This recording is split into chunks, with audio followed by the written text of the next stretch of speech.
you have the potential to do it. Why don't you just apply? If you get denied, don't do a master's. But if you get accepted, do it. I was like, all right, fine, that's a deal. And I think that's super important because he saw something in me that I didn't at the moment. And I think it's super important that you surround yourself with those type of people to really become who you're called to be.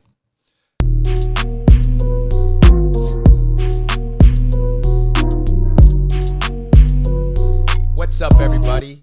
This is the Untapped Potential Podcast. I'm your host, Max Prado. And I'm your host, Chris Navan. And today, our special guest is Junior Siguenza-Cortez, an audit associate for an accounting firm in Bellevue, Washington. What's going on, Junior? How you doing, man? What's up, guys? Thank you so much for the opportunity to be here. I'm a big fan of you guys' podcast, so I'm excited to provide some content today. For sure, cool. man. Yeah, we're excited to have you, man. Thank you. Yeah, you have a really interesting story, too. You're a first-generation college student, right? Correct. Yep. Yeah, and so you have your master's. You started off at community college, so you got your AA there, you got your bachelor's, and you also have your master's in accounting, right? Correct. Yes. Man, so you have a crazy journey. So let's start from the beginning. Okay. Tell us a little bit about, where you grew up at and a little bit about your background story. Absolutely, man. So, yeah, I'm born and raised in Bellingham, Washington. And to really understand Junior, I think we really need to understand where my parents come from, because the person I am today and kind of what motivates me today is kind of their own journey and their story. Yeah. And so my mom is from El Salvador. My real dad is from Mexico. And then my mom moved to Canada.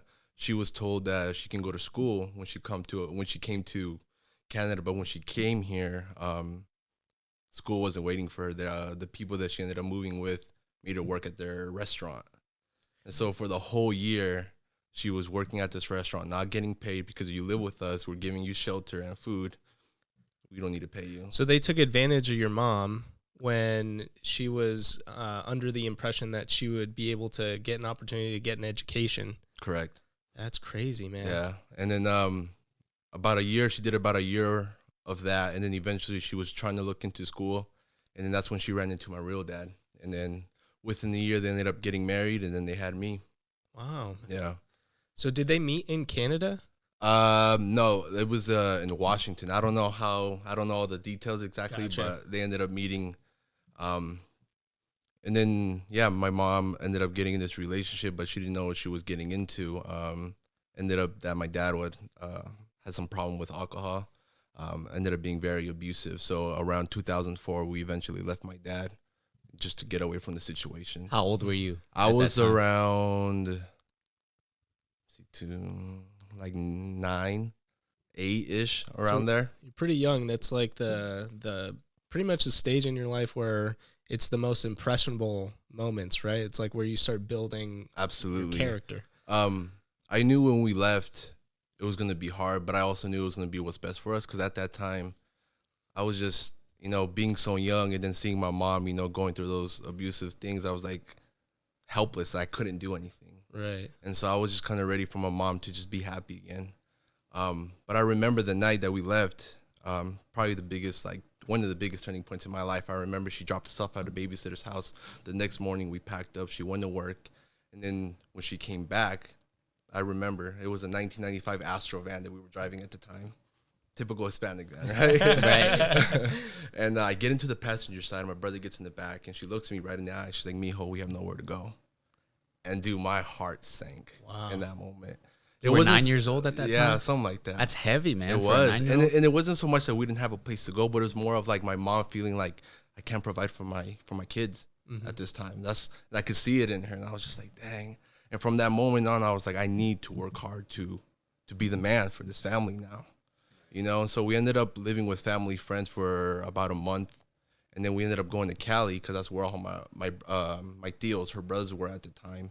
And we were there for a month because we were really considering staying there. But then she saw the whole school system there, and she saw the environment. It's like, I don't want this for my kids. And what part of California did? L.A.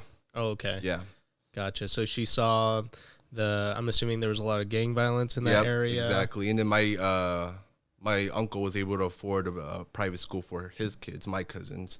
And my mom couldn't do that. So and then also my mom said that supposedly the schooling system, because there's just so many kids, I guess they go like 3 months on, 3 months off at that time. I don't know if it's the same. Interesting. And so she just didn't like that whole It's almost like a quarterly system. Something like that. Yeah. That's what it seems like, yeah. And you mentioned a brother. How old is your brother? Yeah, he's 2 years younger than me. So if I was 9 around this time, he was about 7. So you were the big bro. You almost felt like a sense of protection for him. Absolutely. You almost had to step into this role in your family For where sure. you were, protecting your older brother, protecting your mom, and it was a lot of weight for you to carry. Absolutely. And you kind of processed it as, I need to step up, I need to work hard because I need to help my family move forward. Sure. Absolutely. And then after that, we ended up coming back to Bellingham, long story short. And then my mom ended up going to school. She wanted to show us, like, if I want you guys to go to college, I need to go back and get my GED. So she got her GED. And then she ended up completing that, and then she ended up getting a job at an orthotics and prosthetics company there in the Bellingham area. And she started out as just a regular employee, and now she's the assistant to the owner. Oh, wow. And then she's also the main person of contact with people in Spain whenever they do business over there, since she speaks Spanish and English. That's huge, man. That Huge is props to your mom. Oh, for real, man. So, like, Wow. hearing her story and all the things that she overcame, I have a duty and a responsibility to make everything I can out of my opportunities and the privileges I have here. That's amazing. Your mom led by example. 100%. That's so cool. And how old was she when she got her GED? That's a good question. I think, so we left 2004. I would say around 2005, 2006, probably 1 to 2 years after everything happened. Gotcha. So you were still in, like, what, high school, middle school? No, I was still in elementary school. But she was probably like in her 30s? No, so she had me when she was 18, and then we left. Or late 20s? Yeah, like mid-20s. Even then, though, going back to school in your late, mid to late 20s, Yeah. that's a huge step. And she was able to do it, the GED program in English, too. Not even in Spanish, like my stepdad, which we'll get into a little bit after. Gotcha. Was she a fluent English speaker? When she moved here, no. That's what I was going to ask. Like, did she have to learn English as Wow. That's crazy. Incredible. Yeah. To get that education and not know the language fluently, that's or the amazing. culture or anything, or no family here even. Yeah. It was. What kind of adversity did she face, like, as you saw her try to, go to school or try to get these different opportunities to help elevate your family's household or living status? Like, were there any experiences that you saw where, she saw some adversity to, like, even get an education? Like, they didn't let her go to school or they didn't let her get that job? Luckily, because of her domestic violence case and not making enough income, we were able to get help from the government in that time. So she was able to not work, and so she's primarily focused on getting her GED. And once she completed that, she went back to work. Gotcha. Yeah. So the only adversity we really had was like whenever she did have to work, like on the weekends or something, was just looking who can take care of us. So I remember a lot of times before splitting from my dad, we would be dropped off at a babysitter, since all we knew. We wouldn't get picked up until later that night, because they were always just trying to provide for me and my brother. Gotcha. Wow, man. And so you started school in Bellingham. What was that like growing up there and being probably, one of few Hispanics growing up in that community? Because because I know you're from Othello, and a lot of your guys' guests have been from the east side of the state, which is a lot more Hispanic, the culture, the language. And over here, I definitely didn't have that. And actually, for a long time, I kind of like neglected my Hispanic side, not because I wasn't proud of it, but it's just because like I felt like I needed to fit in. I needed to like assimilate to the environment to really like be welcome. Because for a long time, especially because I was a sports guy, like I wasn't welcomed because I wasn't like raised up with the group that played the sports. Oh, so you're not part of the club. Yeah, right? exactly. And then also I didn't see a lot of Hispanics, so I was like, oh man, like how do I fit into all this? Did you find it difficult to even like speak Spanish in public in front of other people that you knew? Or well, like I said, since I was the only Hispanic really in the school area, I primarily spoke English, and because of that, to this day, my Spanish it's gotten better because I'm really focusing on improving it because it's super important. But as you can tell, I have more of an American accent when I speak Spanish than a Hispanic accent. Did you ever feel, was there any moments of discrimination that you experienced growing up in that community? Oh, for sure. Yeah. I think the biggest one that really impacted me was I was playing basketball with some friends, and they grew up in the sports there, even though they were Hispanic, so they were like well involved with the community and the people. And I was playing basketball one day, and then a couple other friends were biking through, and then one of my friends was black and the other one was white, but he was also, my friend who was black was already part of that group. And then they're like, we're going to go drop off our bikes, and we'll come back and we'll play with you guys. And they never showed up. Wow. And then the reason was because the other friend that my friend was with, he was white and his family was white, and they knew who I was, and they like, no, we don't want you hanging around with that brown gangbanger. Wow. Straight up. They just assumed because you were Hispanic that you were probably part of gangs. Exactly. How did that make you feel? I was a little hurt, to be honest, because up to that point, I dealt with some stuff, but not to the point where they won't allow at least my friend at that time to come hang out with me. I was like, you don't even know me. And then my friend stepped up for me. He's like, you don't even know him. That's like my brother. And the same thing with my friends who I was playing with. They knew me. Like, yeah, he comes from a respectable home. He works hard. Like, he's a good kid. And then a couple weeks later, when I finally joined the team, she came up and said hi to me. And I was like, so like trying not to like freak out in the moment. Mom? Yeah. Oh, wow. And so I just kept my cool. I was like, thank you. Thanks for letting me be a part of the team. That's just direct stereotyping. Yeah, man. Because you weren't a part of, like, I mean, there's nothing that they could have seen from you to even think that you were a part of that type of culture, that type of life. They just saw the color of your skin and they just made assumptions. Yeah, exactly.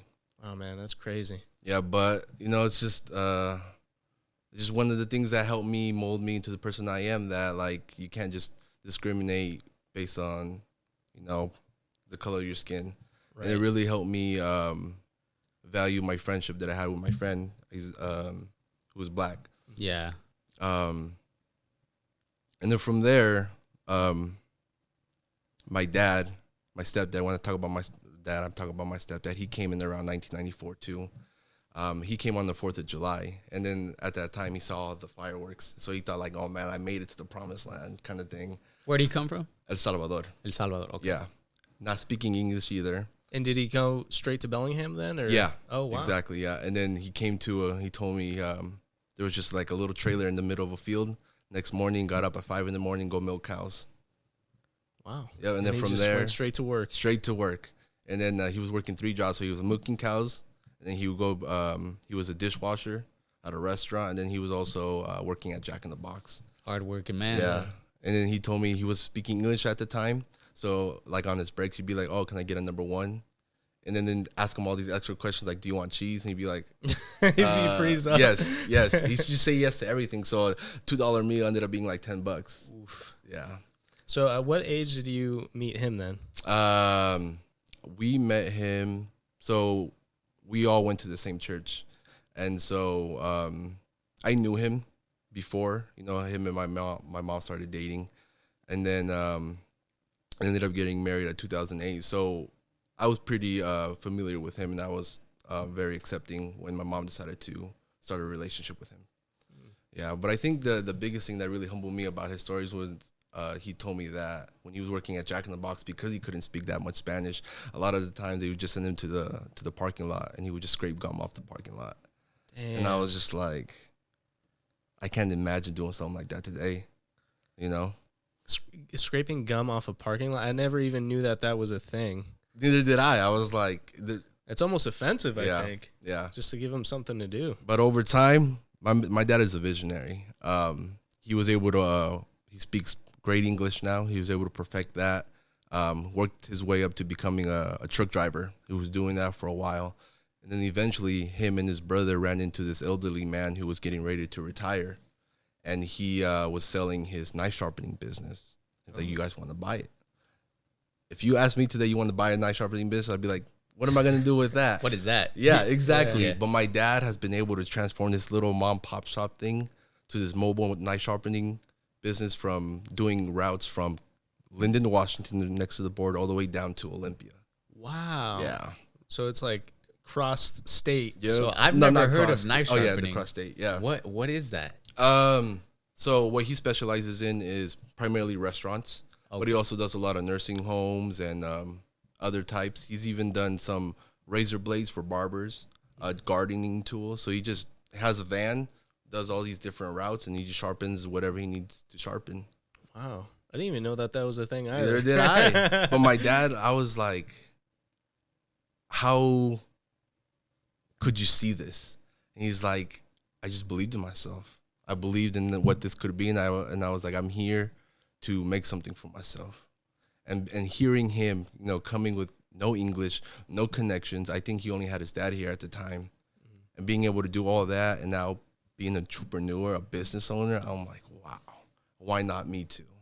Right. So that's why I work so hard to do what I do and going to school and being where I am today. That's a huge inspiration. And going off of that, going to school. So you're the first in your family to go to college. Yep. You've been to many different colleges. Yeah. Tell me about kind of your high school journey and how you took that step from high school to college. Did you always have that planned, or did something inspire you? Yeah. So my mom from, the very beginning said, you're going to go to college. You're going to be the first one to do it for us. You're going to go. And I was like, okay, I'm going to do it. And so after I finished high school, I was trying to go to, UW, Western, whatever, Northwest, school that I can go to. And then I got accepted into Western, but I didn't want to go because I was like in my backyard. I was kind of ready just to kind of do my thing. It was too familiar for you. Mm-hmm. And then I ended up focusing on Northwest, and I got accepted, but I didn't have the money to go. And at that time, because I didn't have the money to go, I ended up settling for a community college. But I felt like such a failure. I was like, who goes to a community college? That's like for the people who didn't make it, basically. But it actually was one of the smartest things that could have ever happened to me. Why is that? Because, one, I was able to graduate with my 2 years, my AA, with no debt, which is a big deal. And then I was still able to be close to home, stay close to my family. And I was able to meet friends and just create relationships that have been with me today, that have made a big impact in the man I am today.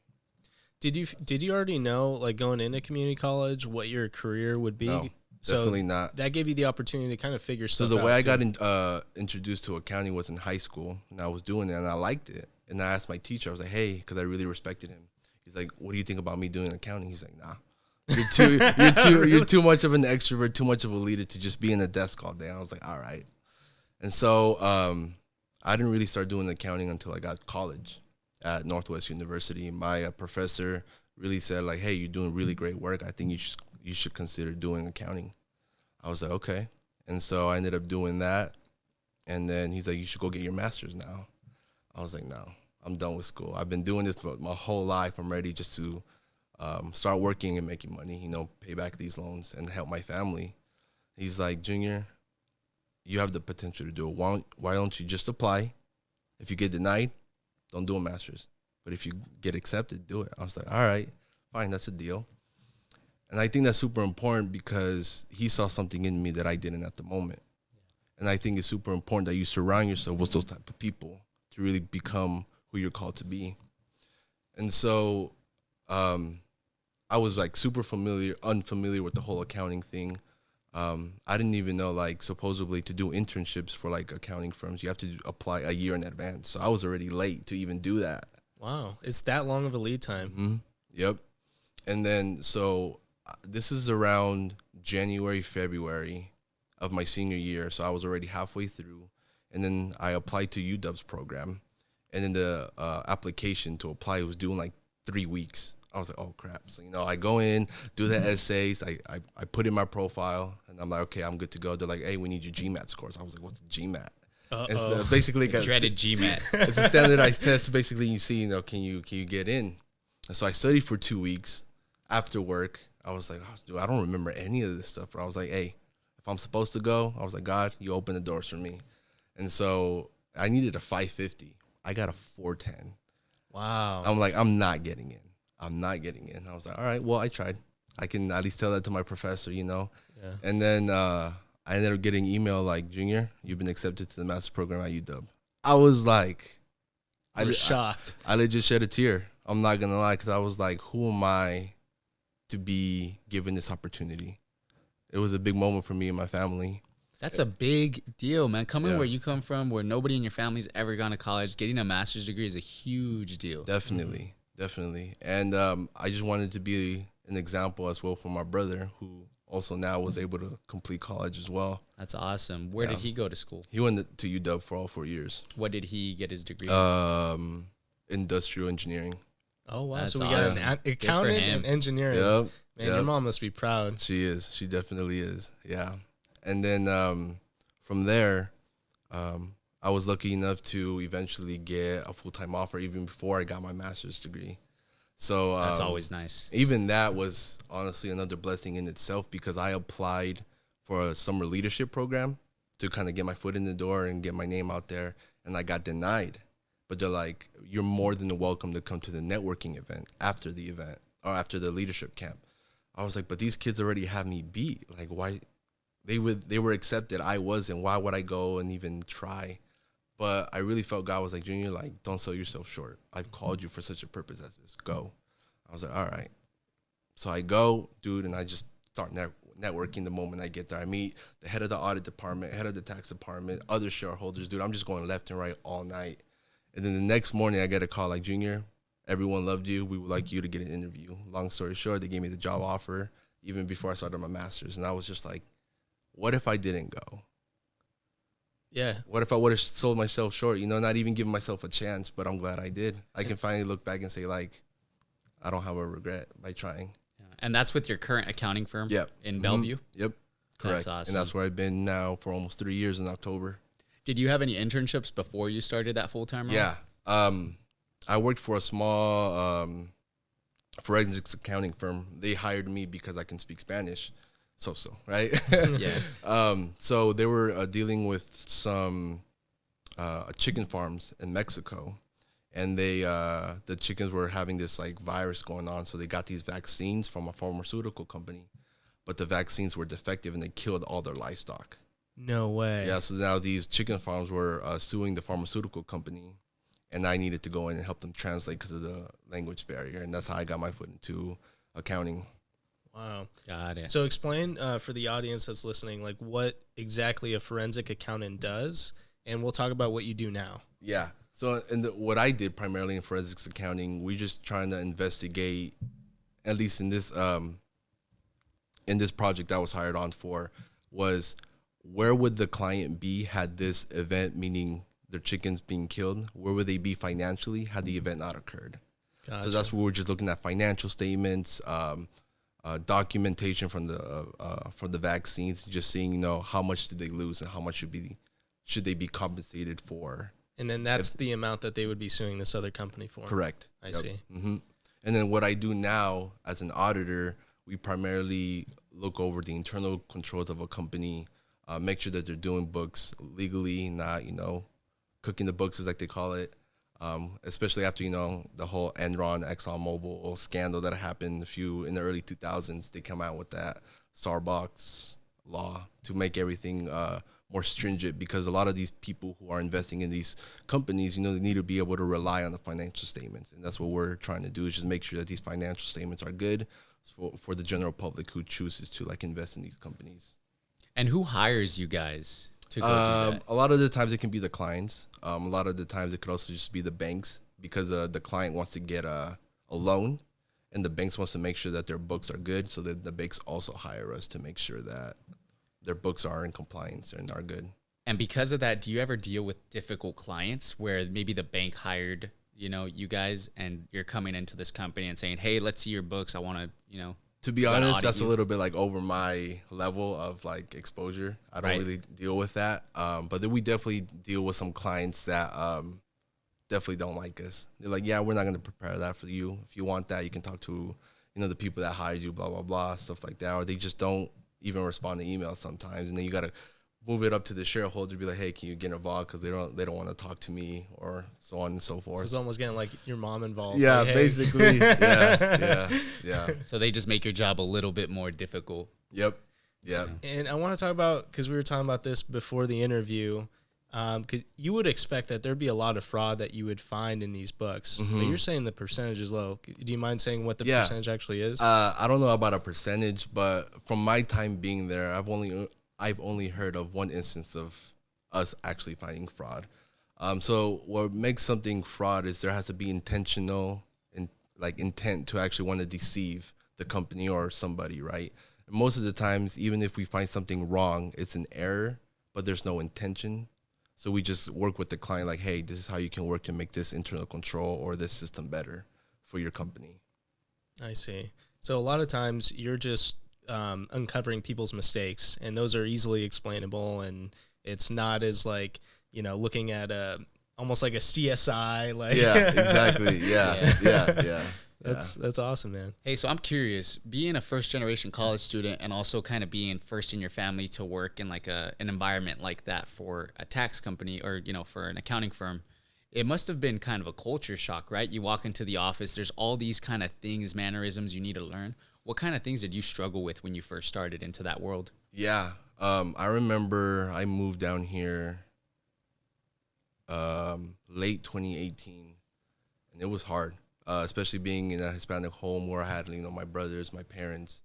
I was used to all the noise, and then coming home to quietness, no one to talk to. And then I was studying for my CPA at the time, so I would always get home at like 10, 11 p.m. And then not having my mom's cooking too, just all this stuff that I didn't even realize I depended on. I was just like, it was hard. And at that time, I was also in a relationship where I thought was going to be long-term. Ended up not working out, and it just actually sent me into this whole depression, anxiety kind of stage for a while. And so I ended up like what I really struggled with, even with like working in the environment like that. I don't know. Have you ever talked with like customer service and like they have like this lingo and like this language and they just sound completely different. So like with my emails, I'd be like, hello, sir, you know, per your email, like all this stuff. I'm like, I've never talked like that before. So just trying to learn all the lingo and the jargon.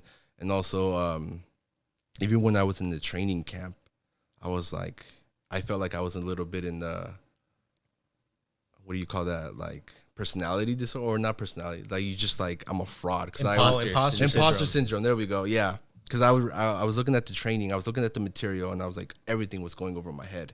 I was like, I'm a fraud. Like, I don't know how to do this. I don't think I'm ever going to learn it. But over time, it's just time and repetition and being determined, and I was able to figure it out. I see. So were there, like, as you're progressing through your career, do you find it, I guess, difficult to, you know, move up in a company like that? No, and is there a lack of diversity there? That's actually, I mean, especially with the whole, you know, movement that's happened over the last year, we know with the Black Lives Matter and everything. My firm is definitely really targeting more diversity. At this point, because usually in accounting firms, there's like not a lot of women, but actually our firm, like 30 to 40% of the shareholders are women. And there's actually, I feel like, all the like positions lower than shareholders, I think it's actually balanced out in our firm. I think they even got like an award for that itself, you know, that we support women in being in the public accounting industry, especially in our firm. And so one of the things that I was able to do also, I'm trying to build a connection between my firm and also a Latino Chamber of Commerce to be able to build some more of that diversity and just expand our network. I see. So your company made it a point to diversify the people within it. For sure. And empower people to feel like they're valued within the company. 100%. Yeah. And so you've been at your company for a little over 3 years now, right? Being in audit, right? Yep. What are your plans after? What are kind of some of your goals moving forward? So my goal at the time, I'm actually trying to switch over to the tax department. During the whole pandemic, a lot of friends were coming up to me, family as well, but like, hey, do you do taxes? Can you help me with my taxes? Or I'm struggling with this, like with my taxes. Can you help me out with that? And a lot of people think me as an accountant, I know how to do that. I don't. Audit and tax are completely different things. But I just feel like there's a demand for that at this point.